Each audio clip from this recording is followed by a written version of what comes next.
to the show with your friend and mine. So tell me, Dr. Squee, who's it gonna be this time? We like to hear you talk, and we love to hear you listen. And if you are not subscribed, you won't know what you're missing. So welcome to the Dr. Squee Show. Welcome to the Dr. Squee Show. Welcome to the Dr. Squee Show. Headphones up. Here we go.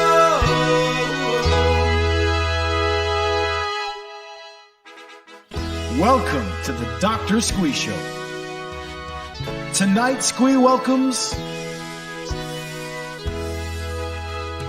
And now here's the man himself, Dr. Squee.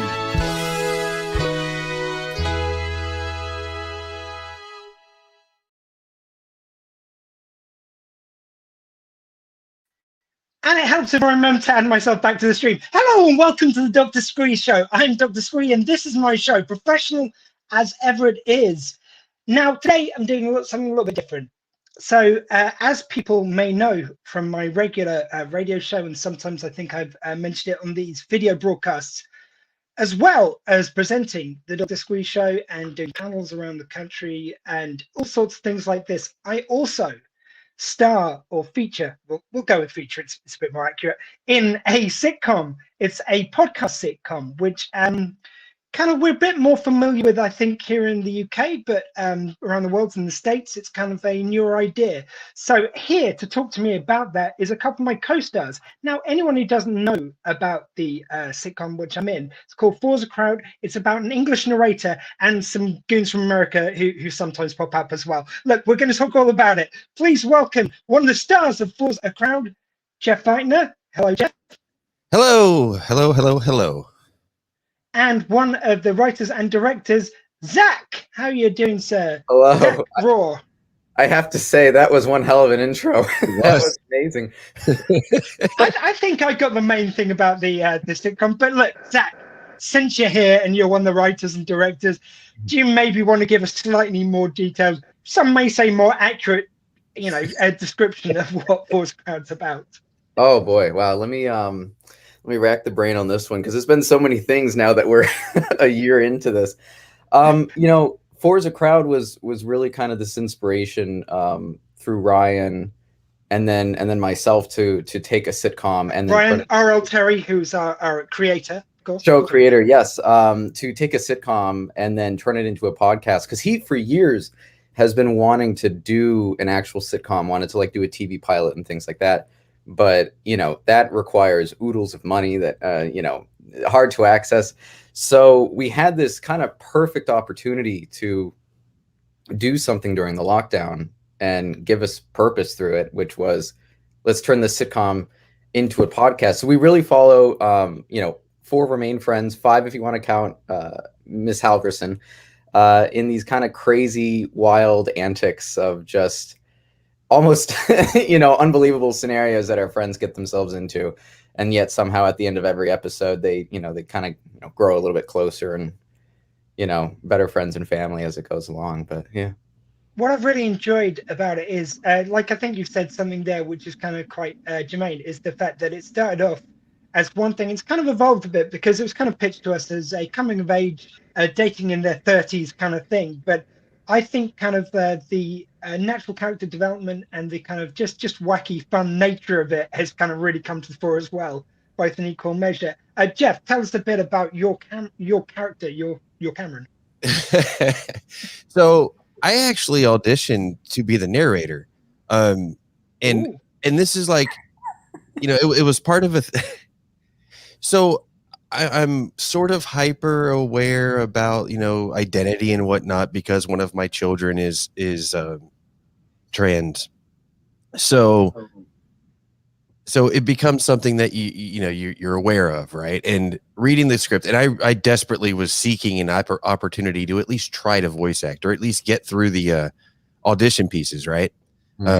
Process just to see what I could do. And the only character which I could comfortably say I can do this without any question about it, right, was the narrator, because there's no suggestion of any kind of gender or whatever. Obviously, British narrators somehow works better. I don't understand. I'm still offended by that. But I was invited to audition for Cameron, and I was like, okay, if you're okay with that, creator Ryan and writers and producer Danny, okay. I mean, if it's cool, you know, because that was important to me. But if it's okay, I can do it, sure. And Cameron is I think he's the younger of the couple, if I remember right, between Cameron and Bradley when they. I think so. That's We're really going to show up how well we know our characters here. Well, it's been a long year. That was the other weird thing about, like, I'm not 30. I'm not, you know, but Cameron's like, and the evolution from like how he was described in the initial character write-ups and what he's grown into in the show. Like, first of all, he more often than not, he ends up being the voice of reason. Oh, I thought you were going to refer to something there because you said about him changing since the pilot. I remember you're a fiery Latino in the pilot script, and there was a lot of talk about maybe we shouldn't, maybe, like, you know, I know Ryan kind of, I do appreciate the fact that he thinks about this, and there's kind of like maybe thought of, well, like, obviously we have to put ourselves in the headspace of we don't want to offend anyone, we don't want to go there, but at the same time, a lot of discussion behind the scenes. Yes. With sitcoms, you also want to be able to kick the ties of kind of what's things acceptable and kind of pushing things in a different direction and everything. So kind of we had towards not doing that in the end, but it was kind of really interesting that, for a while it's like, is he going to be a fiery Latino? Do we want to go there? I'm kind of glad we didn't. I've got to be honest with you. Yeah, definitely. But Cameron somehow, I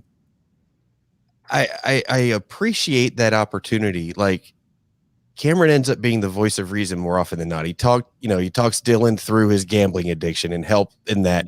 And they're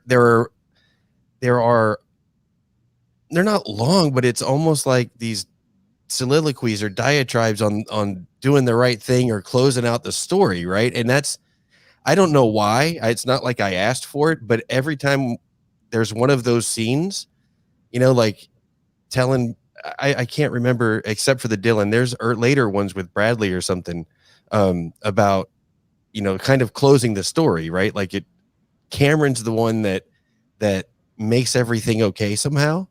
Mm-hmm. And it just settles me so well. And also, I'm a sailor, so like, I cuss a lot. I swear all the fucking time. I hope you hey on your live show, by the way. No, we're not allowed to swear. Could you? No, yeah. But like Zach, particularly Zach, always writes in a little something special for me, so I can, you know, have it. You know why? Because all the nice boys love a sailor. Yeah, I really love how Cameron has developed too. And I just noticed, you know, because with Cameron's character, kind of like we were saying, you know, it wasn't, your voice matched Cameron because we weren't necessarily looking for anything too, you know, out there or extreme for a representation. I know in the beginning of the series, we kind of messed with, you know, do we want to represent, you know, his sexuality in a certain way or stuff like that. But I think over time, we just naturally fell into this is Cameron. And then he is this moral center because everyone else is so wacky and wild. You know, you have Mrs. H coming in doing whatever. Bradley is a drama queen. And, you know, and then Dylan and Allison are their own little vessel. So then, you know, Cameron ends up really kind of being the voice of reason most of the time, just usually the smartest one in the room. I think there's something really interesting about that because Allison, where she is a vice talk show host, right? I think kind of it's nice to play on that she is actually the one who often struggles with things more than anyone else. And with Jeff's character, I love the idea that Cameron, he is someone who's trying to figure out who he is, but along the way, he can tell anyone else who anyone else is. He just can't tell himself who he is, which I love that kind of juxtaposition kind of thing, which you guys have brought up more and more as the scripts have gone on. Was that kind of something you consciously did, those kind of reversals? There was a cognitive effort, I should say, to really, as I got more comfortable with the characters, to push us and deepen the characters. You know, how do we get past like the low-hanging fruit of jokes and like get into characters that really are going to represent something? And that was the thing I noticed that we could do with Cameron, and then also just like with Allison, and just tell these stories to, you know, almost in a way of just like commenting on like how we all function in society. Who are we as people behind, you know, the social media handles, our friends, our world? What are we dealing with? Because I don't think we have enough conversation around the fact that, you know, people aren't perfect. We're all struggling. We're all trying to do the right thing, hopefully, you know, and you know, what does that mean? So I think telling those stories through the characters is something I hope we continue to do, you know, and it's something I think has made the show a lot richer and a lot deeper because of it. Let's go through like all the characters so we can give people an idea of the show. So obviously behind the scenes, we've got Danny is our producer. Right. Ryan is our alter ego, he's our creator. You're like, you take it in turns to do the scripts each, which we'll get into a bit more, and directing every other script. But with the characters, so like we've got so we've already said about Cameron. Dylan, I love it. He is the ultimate. I think he's described, and I'm just quoting the script here, as a fuckboy quite often. But it's like he's actually the reverse of in British sitcoms. We've kind of got this very kind of like the stereotype of the tart with a heart. Who's this kind of like a woman who will go out, maybe be very sexually active, but actually as a heart of gold is kind of like a more than people kind of put on them. Bit like Roz in Frasier kind of thing. I feel like Cameron's that. Oh, sorry, not Cameron. Sorry, Dylan's that. He kind of like is so sexually active, so sexually experimental and open. But he's actually just a really nice guy. He's just happy with who he is. He isn't scared to say who he is at all. Talk to us a bit about kind of that character. Well, I got to admit, and this is no shade to anyone else. I would say Dylan is probably the easiest and arguably the most funny character I can write for on the show, just because it's just so easy to toss him a joke. It's so easy to do that, whereas everyone else I have to like take 3 extra steps to get to the same level. So, but with Dylan, he really, as you were saying, he does have a heart of gold, and I think that in a way also makes the writing easier, because it's like, okay, what is Dylan going to do that's wacky and like, you know, puts him in a scenario, but then it's that juxtaposition of what is funny isn't so much the insane thing he's doing, it's the way he'll come back and then somehow be, you know, a moral, you know, moment in the show. You know, he'll do so, he'll be like, wow, I just like had sex with half the town, but how dare you do this? Like it's perfect. So lost my train of thought. I apologize. But yeah, but Dylan is this really deep, you know, surprisingly deep character who I think shines through in such a humble way. And it's just such a joy to, you know, to have in the show.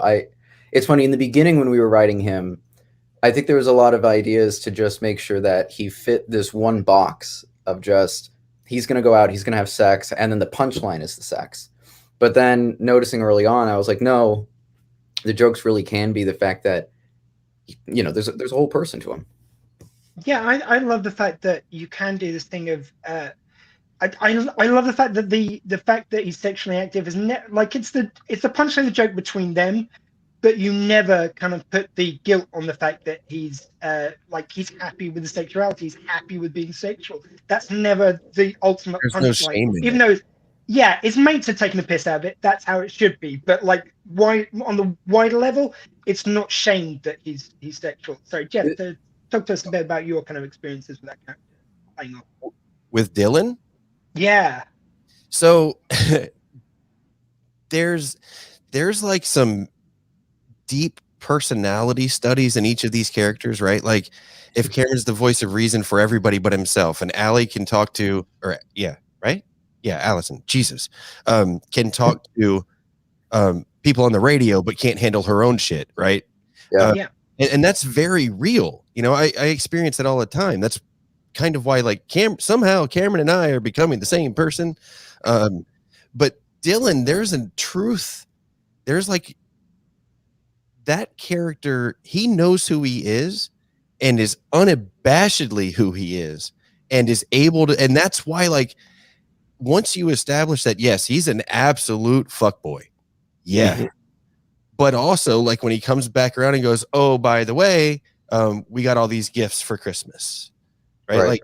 Like that's the kind of, you know, he's such a good person and he knows exactly who he is, and somehow that works as a counter, sort of a foil, if you will, to the other characters who are, because the only shit that he has is like the real shit, right? Like gambling. And somehow that plays so well against the other characters, right? Yeah. And Chase does an amazing job He does. with him. And I didn't realize that his Dylan voice was such a voice until I had him act in another show. And I was like, huh, he doesn't sound like that. Yeah, it's when he's doing his normal voice between kind of takes, and I'm like, oh shit, it just makes you jump back. Like, it's such a good voice. It doesn't sound like a voice. It's so naturally him by the sound. He's really been able to, Chase has really been able to get that, I don't want to say nasally, you know, kind of toned down, but there is something he does with his pronunciation that, excuse me, that's Dylan, you know, and it hits the mark every time. Again, also why I think it's been fairly easy to write Dylan scenes, because it's like, I know whatever I throw at him, it's going to kind of just somehow in the reaction, it's going to be funny. And I also wanted to add too, before we move on to other characters, I think one of the funniest episodes we've done with Dylan kind of having like this, you know, just this is him, this is who he is the Roosters episode where he tries to open the restaurant with Cameron. Because what I love about all of that is that through it all, Dylan's the one with the ideas. He's the one trying to make this work. And yet it's still absurd. There's dildo cups and he's like, what's the problem with any of this? And by the way, for anyone who isn't familiar with the sitcom yet, we do hope you check it out. But it is obviously very family friendly. I hope you're picking up on that. I mean, okay, depending on the age of your family. I've always argued, you know, when I try to pitch the show to people who might be unsure, I'm always like, you know, it's a sitcom, but we're kind of like the Family Guy of sitcoms. Like the jokes we go for is you know, a lot of farts and sex and stuff like that. But then there's also really wholesome, deep statements in this show too. So I'd argue it balances itself out, or at least I hope so. Let's move on to Bradley now. So Bradley and Cameron, at the beginning of our show, they're in a relationship and they're just splitting up, basically. Well, one of them thinks they're proposing, the other one is very much breaking up. And that kind of is the catalyst for our show. I just love the idea. Bradley's neurotic as hell, but like behind it, when he actually calms down and takes a breath, he's the nicest guy. Tell us a bit about that. Jeff, you go first. Like, as a lot of your scenes are together. There are moments where, I mean, Max does, I can't explain how good and easy it is. Like, we don't have a lot of these conversations in character, right? But every once in a while, we have these arguments. And there are moments where, like, when we get into it and it just pops off, like it feels real, right? You know, when you let go enough and you can actually just emote and get through the words. And if you know the words good enough, and then you're just, I'm not acting. I'm having an argument with Bradley because he's an asshole right now, right?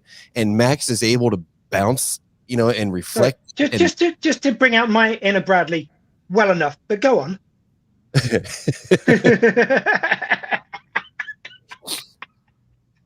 Sorry, as you were. So to get to the character, Max first is able to bring that character to life and make it real. But Max is just a bundle of Bradley is a bundle of anxiety and all of these expectations of life, right, are weighing on him constantly, and every choice that he tries to make is in furtherance of these goals, and he's just thwarted time and time again, but more often than not by his own actions. It's like he's a Greek tragedy all rolled up into his own little bundle of anxiety and self-worth, right? Mm-hmm. But also, I mean, at the end of the day, every one of these characters is a good person. The things that they're trying to do are good and wholesome. They're just it's a study in like socio-normative behavior and what it means to be successful and Yeah, but anyway, I can't say that I appreciate the arguments, like when they're written in and we get to have those moments where all of the drama of the former relationship get poured into it and we just get to yell back and forth. Oh, it's so good, so good, so good. And I think also it's kind of it's really interesting. You kind of hit on something there that he's like the character always trying for the stuff which he kind of like just doesn't quite kind of nail. It just reminds me, it's almost like he's Frasier or Niles from Frasier, but without the money, which in of itself kind of creates an atmosphere. It's like he's got this kind of reach for this kind of high society living, which he's never lived. He doesn't have the money to do, but it kind of in his head, that's who he is. And I love that kind of that thing that we play on with that. Zach, your thoughts on? Yeah, Ryan really helped me understand who Bradley was going to be right from the onset, and it was like he's this person who, kind of like what Jeff has said. He's a bottle. He's a bunch of just wound up nerves, and that's the thing with Bradley, is that he is a decent person, right? Like, he wants to do the right thing, but he also is fighting to have a really good life. And so he tries to put himself in all these scenarios and things like that. And maybe he idolizes the wrong things that he thinks is going to get him to a better life. And then it kind of blows up in his face. And then the comedy kind of comes from that too. So he's also been a lot of fun to write. And then I also too, I love seeing him and Cameron fight. And I think, Jeff, you made a great point. You guys really get into it. And Max, who I've known for years, is just proving how great of a voice actor he can be. Because when you guys have gone at it, in the recordings, there are times where I'm like, wow, it's kind of juicy. This is pretty good. This is might as well be a real fight, So it's been a complete blast. I think we could arguably see from all of our characters more growth for episodes to come. But I am curious to see where Bradley's growth goes to. I think arguably he probably has the most developing to go. Yeah. Alison. So as I say, she kind of has her radio talk show. She's very much, I think she's always kind of like looking to, not disapproving would be the wrong term, but she's always kind of like pointing the kind of foibles in the kind of things that everyone's getting themselves into. I think that's kind of interesting ground that she covers. Zach, tell us a bit about Ryan Alison. Yeah, so Alison was supposed to be Frasier, but Roz. It's Frasier, but the female version of Frasier. And because Ryan and I, we both love the show Frasier a lot. I'm a diehard fan, and so we wanted to make sure that she had that strong personality of Roz, and then also kind of that quick-wittedness of Frasier on the air, which has been a lot of fun. And then, as her character developed too, we are seeing this person who can give out advice almost like a fortune cookie, just be like, do this and everything's going to be great. And then she gets off the air and then she's like, my life's a mess. What the fuck am I doing? And that's where it's been really great to write her and her character, because we get to see, what it's like. I think in society, we look up to people who have positions in the public sphere, whether it be a celebrity or a politician or things like that.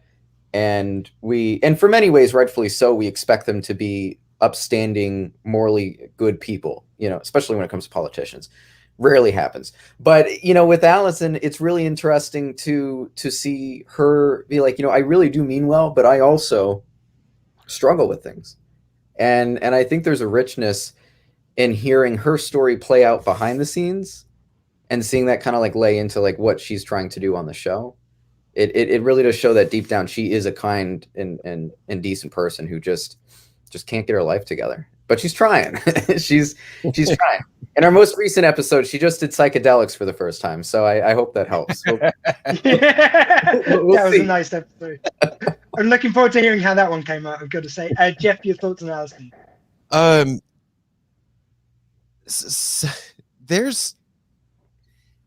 There could be. I think the comparison you made where, Alison on the radio is to the public what Cameron is to the four in the apartment, right? There's a lot to be said about that comparison. And again, she's like, I don't even know where to put her. Gosh, you caught me off. I don't know how I can't say anything about Alice. Oh my God. I feel like there's bound to be something more from that character. Like, Yes. either an act, I don't know about a relationship necessarily, but like this whole thing with like pointing out like, how can you do that? That's wrong. How can you do that? That's wrong. Why are we doing this? Why are we going here? She is the first one to call out everybody's shit. Yeah. And then, there's, I don't know. I love the character. Cassie does an amazing job. Yeah, I don't.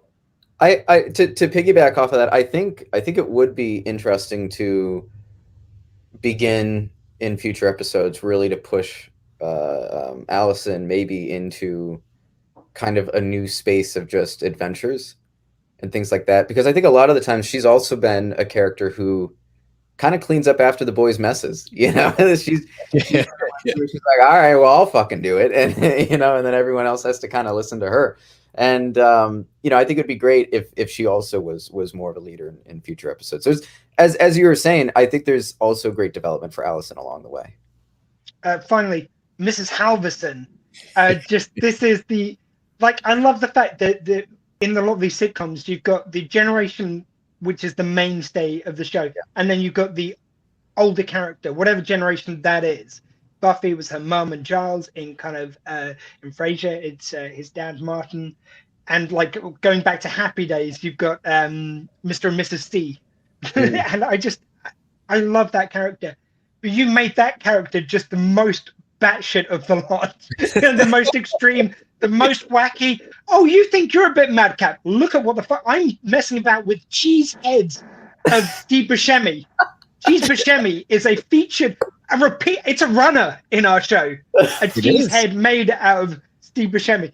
And that's Mrs. Halverson in one kind of quirk, Jeff, talk to us about writing that. Yeah, Jeff, I got to apologize. I never got back to you about creating more of the cheeseheads ideas. So I need to get on that. That was so Mrs. H, played by Shannon. I think first of all I have to say Shannon does an amazing job voicing that character, and we knew so Ryan created that character and he knew exactly what he wanted, and it was going to be that voice, that style, that everything. And then Shannon came in, kind of just swooped in and said, "I got this." So for me, my difficulty sometimes with writing for Mrs. H is that she's already this crazy character. So how do I make sure the story or the joke we're putting in her scenario isn't too out there, or a caricature, or just like too wacky? And so it's been a lot of fun to figure out, like, okay, what's weird enough for her, but then would still be somewhat believable and funny, and then also totally in her wheelhouse of like what could be done. And the cheeseheads with Cheese Buscemi was one of them, and just something that she would be completely obsessed about, because her husband's away all the time, he's working on things and doing his career, and so she's at home or taking care of the building and hanging out with her friends. But then, like, in the meantime, what is she doing in her spare time? What are her quirks? So I would say for her, she is a fun challenge to write for, because I can't be lazy on her writing, because it's too easy to be lazy. It's just a blast all around. She really brings, and also is in many ways a very wholesome anchor, which I think came out a lot in the Christmas episode, if I remember correctly, because leading up to it, she was kind of a thorn in everyone's side. Plan this, do this, whatever. And then, our friends had to react to that and be like, here she is. She's, bringing, this weird food, and it's going to stink up the apartment. To, her weirdness brings everyone together and somehow saves the day. Yeah. And I think that Christmas episode and subsequent episodes afterwards, it's almost the answer to, well, why do they put up with this pain in the ass, weird kind of woman who lives next door? Sure, she's fun for us to listen to as kind of listeners, but why would those characters put up with her? And you see it's because she's got a wonderful heart. She actually brings them together in ways they never it's almost like she's Mr. Miyagi she's kind of, you don't see what she's doing. Why the hell is she getting us to paint the fence? What the hell's this about? Turns out she was teaching you karate the whole time. Right. Jeff, tell us a bit about your experiences with Mrs. H. So, first of all, credit where it's due. Shannon, it kills that every time, because it's not just a voice, right? Like you gotta to do a voice and deliver a line with the right enunciation and attitude and just and she just comes in and seems like, oh, okay, here it is, bam, okay, good. So props to all the actors, of course, Shannon, of course. So Mrs. H is, to me, it took me so long to figure out who the hell she was, right? Like, because I had this picture in my head, and there, you're right, there's that character in every sitcom, and at one point, it's either the neighbor or the whomever, and I couldn't figure out like why, like who she based on or whatever, and then the character like kind of filled itself out. Like I don't need a comparison anymore, because that's what I was working with a long time, right? Like the first, up until Christmas, all of the episodes up to Christmas, it's like, okay, I can see the episode, the sitcom that was kind of used as a genesis for the Forza Crowd episode. And sometimes I couldn't, but certainly the characters I can kind of find a little key, like, okay, this is what we're going for, but never Mrs. H. And then all of a sudden it resolved itself. And now, like, she's this odd pivot kind of counterpoint that anchors all the conversations, right? But with her own, and sometimes it's that quirk of the character, like the cheese or the gefilte fish or whatever it happens to be, that is a pivot to the story. But the story doesn't exist without it, even if it's tangential, right? Like the health inspector in the Roosters episode, like that ended up being critical, like it, without it, the whole thing really doesn't work so much, doesn't explain a lot of things. And that's where, it just goes into the writing. And somehow she's, her and Cameron's relationship, like there's a little, it's like a either older sister or that aunt that just judges too harshly, and it feels like there's extra from Halverson to Cameron and Halverson to Bradley, but in different ways. Like she's got just a little bit of extra judgment, and I'm going to hate on you two just a little harder. Yeah. And that's okay, because that's fun a little bit for that snark and those little, nips at each other, and those come and go, because like everyone, oh great, you're here again, great. Yes, I think the Cameron and Mrs. Halverson relationship's really cool, because it's like, they're both kind of wise asses, but she's slightly better. She's been on it for a bit longer, so she always outwits you, but it's kind of she's free because she's the older of the pair, right? And she's a woman, she's free to say whatever the fuck she wants to Cameron. And the sense that I get and what I take into the reactions, like Cameron will only go so far to knit back out of respect for, she's a woman and she's the elder, and she's the damn what's it called, superintendent or so there's a lot of nuance to what Cameron says, at least through my filter, right? Like I'm never going to insult her too hard because she's all of these things, I think she would always outwit you, though. I just feel like that character always kind of got the jump on you. I'm just the better person. I mean, Cameron's just the better person. I kind of like just always get that kind of thing that where kind of Cameron is so often kind of, he does have this kind of moral center at the end of it, kind of where he kind of says something which enlightens people. Where he's kind of off track, she's like, no. Let me tell you how it is. And it's like, let me correct you where you're wrong. I'll let you go with it for a little while, but for me, it's been really fun being the narrator. What I've kind of enjoyed about that is I was always a huge fan of Hitchhiker's Guide to the Galaxy, both the books and there was audio plays which kind of came out. The radio show came out at the same time as the books were coming out, and it later on was a TV show and a kind of a film more recently. But for the kind of like the voice of the book from the radio show, this guy called Peter Jones, if I'm remembering the name correctly, And I always loved the fact the thing he always said was that he always treated it as if he'd never heard those words before. So he was kind of reading this thing he didn't quite understand. So it's like it is all alien and weird. So he kind of brought that into his performance. And the fun which I've got to have with it is because I'm the English guy who's coming into an American sitcom, sometimes the words don't completely make sense. I have to go, it's like, what the hell? Quilted blanketing? Oh, you fake snow. Is that all you mean? Quilted blanketing. Fine, okay. And it's like, or sheeted quilting, whatever the fuck that term was. And it's like, it's kind of fun to have a bit of a play with that. It's like, and also be, it's almost like sometimes I kind of sort of try and be celebratory of what they're doing if there's something cool.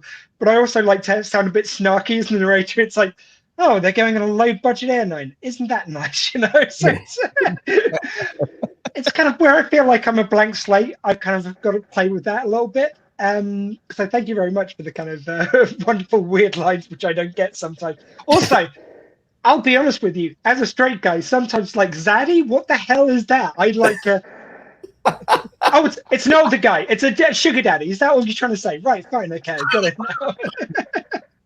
Yeah. As my my kind of very sheltered cis white male that I am. Yeah, we're teaching you things. Yeah. Yeah, it's been honestly, having your voice as the narrator. It's interesting when we were casting everyone. And like Jeff was saying, he was trying to go for the narrator, and then you submitted your audition as well. We almost didn't move on you, if I remember correctly. It was just because we didn't know, would it make sense for the show because it's an American show, or like would it, what would be the whole scenario? But we heard you read those lines, and we were like, well, there is just something very charming about having this accent that naturally, just leads you through whatever scenario you're in. And we were like, well, that's exactly what the narrator is going to do, because there are no cameras. This is all audio. So we really wanted to have someone come on and just, really hit it out of the park and make it special and unique. And you've done an amazing job doing that. It's been a complete blast having you a part of this. Thank you, sir. Jeff, you're right. The English accent really does cover up a bad performance. Yeah, thank you.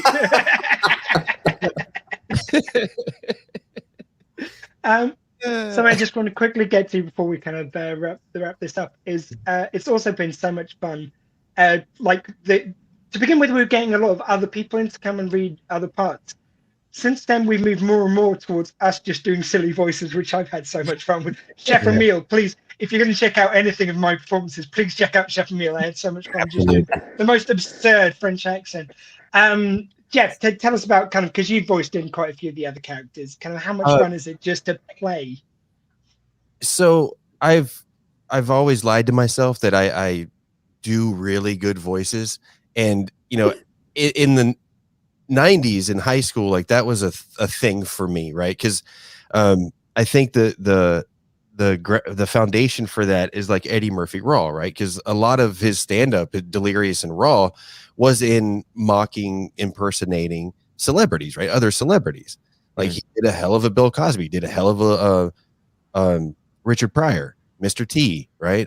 And that was a thing. So that was kind of informative to like how I went about being funny. And so, yeah, I mean, here's an opportunity where we need somebody to call into Allie's show and be like some absolute Florida hillbilly, which I grew up there, right? I grew up where Zach and Ryan live. So like, I know what we're talking about. I know who this Florida cracker guy is. I have met them. I may have been them. So it's fun. Oh, yeah. It's fun, and like the pilot voice, I've in certain situations in the Navy, I've been on a mic and headphones in watch stations for hours at a time. So I would very often break into a pilot voice. Ladies and gentlemen, we're going to move over here now, and thank you very much. So it's just fun.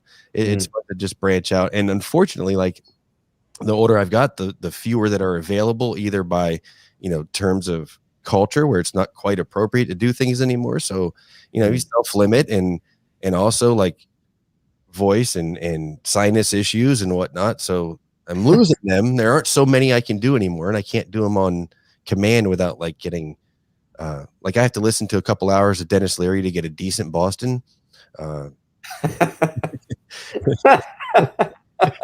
But Dennis Leary in the era of No Cure for Cancer, right? Yeah. His arsehole era, you could say, if you know that song. Oh, I'm aware. I'm informed. Do you know they actually used that song? They did a version of it for a British drink driving campaign song. They changed up the lyrics a bit. Really? Yeah, the arsehole was a drink driver, and they played it on TV over here. It was like obviously after the watershed, which for those in America, like after 9 p.m., you can basically do a lot more stuff. We'll say you can swear and all this stuff. After 9 o'clock, before 9 o'clock, no. After 9 o'clock, swearing and some nudity is allowed. And yeah, so they play this advert with Dennis Leary. I'm just your average guy with an average job. Just this kind of soft opening. He goes, I'm an asshole. We're watching this advert going, really? Like, because even though you can do the stuff after 9 o'clock, no one did it on adverts. Yeah. And for a driving campaign, it's perfect. But anyway, back to our show. Genius. So, tell us a bit about kind of writing some of those kind of ancillary characters, and B, you kind of sometimes stepping in to voice some of them, which has been great fun. Writing these ancillary, these extra characters was actually a great way in the beginning for me to kind of experiment with getting into character-driven type scenarios. So my inspiration for a lot of what I'm doing for this show outside of Frasier comes from the hit show American Dad, which was an animated series, and then also a little bit of Family Guy. And so one of my favorite characters that I've written so far has been Danny, which is like a different color of Dylan. He's just a different shade of the same fabric. And yet he's funnier because he's so much more, weird in a way. He's just like this very interesting character. And I was inspired by one of the characters that American Dad did, where it was kind of the same thing, where it was this Southern, old Southern, where everything's posh and there's an accent and things like that. So that way, when he said something, it wasn't necessarily how he said it. It was just what he said was insane, because it's like, why is he why is he doing this? So it's been a blast being able to experiment and just get different people out there and then voicing them. I've done it sometimes. I don't like to jump in because I really do know that we have a very talented cast. So if I can get someone else in the cast to do it, great. And then also I'm nervous as hell, so I don't have to get up there and voice anything. I don't have to put myself out there in that sense. I'll let the writing speak for me. And it's been great to see how much of the cast Jeff, your pilot voice, the reason why I did that twice was because I just love how you can be so calm and then lose your shit. That's a part of the Navy, really, is and I will say that it may not be the best way to lead people, but sometimes like I used to say this thing where I will ask you to do something once and then I will tell you to do it and I won't again. And it is that pilot conversation where he loses his shit. That's something I'd normally do, or at least I did. Not anymore. I don't lead people anymore, not in that manner. Right. But yeah, it's just pretty simple. I love that we were pulling from some past life experiences here. That made it very authentic. Well, that's the thing. Like, no matter whether it's a voice you use or not, I think we just have so much fun doing it on the day. Like, there was a character on the last one, which is the one which is about to come out, and it was a character who's like this spiritual leader, a yogi, or like a guru. Yeah. And I just gave it a go on the day. It's not one which ended up being used because, like, I was channeling, because you said it was a stoner character, but he's kind of like the spiritual leader and stuff. And I just channeled my inner Kevin Smith. And so I was like, "Hey, everyone, how's it going? Oh man!" And you're going, Yeah, that was great, Squee. Thank you very much for that. We were going for more of a kind of chilled stone. I go, oh yeah, I didn't do that. But I had just such a crack doing it. It's like I don't care if you use these or not. Like, not that I don't want to be used, but it's like just the fun is doing it. And some, if you swing for the fences, you're either gonna like hit a home run or you're just gonna strike out. But at least you're gonna have gone for it. Yeah, And I think that's the kind of spirit we all bring into it. absolutely. And you know, I have to give a huge shout out to Max because he wants to do voice acting in general. Like that's what he wants to do as a career. So anyone who's listening to this, ask for his details, please. You know, like you said, just swing for the fences. There's so many times Max will come to me and be like, Zach, I have this voice and I want to do this. And then I'll be like, all right, I'll try to make it work. Something like that. Or he'll do something and be like, what did you think of this? Maybe it didn't work. But like you said, it's just fun to watch everyone go out there and give it a shot. Because at worst it's a no, but at best we have a new character. And watching Max do that, there was one time Atticus Bourdain in the Billionaire episode actually came from, fun story, Max and I, we were driving around one day and we were just, bullshitting, chewing the fat. And we were driving through a very nice neighborhood. And it was, like mansions, big homes. It was the very posh side of our town. And he said something where he was like, "Oh God," and he had this whole accent to it, and he's like, "Good Lord, you're poor," and it cracked me up, and I was like, "That's a voice," and then that's really kind of like what spun the yarn of, well, let's get this billionaire who just is completely detached from reality, just because the way Max delivered that line, even out of context, was so funny that I was like, all right, let's go ahead and do this. And again, that's like kind of where Danny comes from, or the airline pilot. It's just how, like I was saying, I'm very character driven because like American Dad, the funny of that show doesn't come from necessarily the scenarios the characters are put in. I mean, it is like, it's a wacky animated series, but the funny part is watching how those characters, knowing who they are, react to what are by some standards normal scenarios, and so that's kind of been my inspiration when I write for these characters and I write for these voices. Is just what's going to be funny in a normal scenario, but the way they respond to it is just like, wow, that was so stupid or insane. I can't help but laugh at that. Guys, we are going to have to wrap it up, but thank you very much for kind of creating the, well, not creating it, but like you for writing and directing. Jeff, for your kind of fantastic performances on it. But to me, I just kind of wanted to shout out, because we haven't really had time to go into it with everything else, but I just love the fact that even if you have and you haven't done this, even if you had just taken every sitcom staple in the book and thrown it at this, the fact that it comes from an LGBTQ prism as well, and it kind of hits those storylines, the stuff that it's introduced me to, I like to think of myself as an ally, but there was loads of stuff I just was not aware of. I was not aware of this experience. And I don't think it's been told in this way through this kind of very absurdist sitcom prism.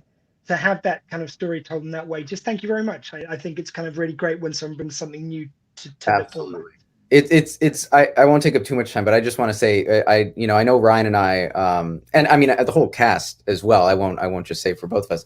It's been great to really tell those stories, and just to give people an avenue, maybe if they're hesitant or they're unsure or they don't know enough, or I would even argue too, if we could transform some people who might be apprehensive, if they could watch that and fall in love with these characters and change their views, I think that's a success for the show. Fantastic. Look, quickly guys, before we talk about where you can find Forza Crowd, Jeff, where can they find your show, Verboten? Verboten Productions makes a whole lot of stuff. The easy way to find it is at www.verbotenproductions.com. Awesome. And Zach, anything else you want to plug while we're here? No, I mean, just, guys, love doing the show. Let's keep making it great. So you can find us on our usual Twitter handles. Forza Crowd Pod, and that's both on Instagram as well as on Twitter. So is it on Instagram as Forza Crowd Pod? I know we're on the Twitter. For the Instagram, I think it's just the Mrs. Halverson OnlyFans, but I could be wrong. Okay. I haven't been brought up to speed, so who knows? type that into whatever thing that you're going on, like Forza Crowd Pod. It's on, I believe there is also a Facebook group now, but the main thing is go to your favorite podcatcher, look up Forza Crowd, and you will find it there. It's been so much fun. We've got about kind of, how many episodes is it now? We're up to 10? 11. We yeah. just did the 11. 11th. That'll be coming out. Yeah. So depending on when you're watching this, we're up to 11 episodes or 10. Thank you very much, guys, for joining us. Thank you very much to Jeff Fightner, to Zachary Raw. Thank you very much for watching. I've been Dr. Squee. That was my show. And remember, guys, in a world where you can be anything, please be kind.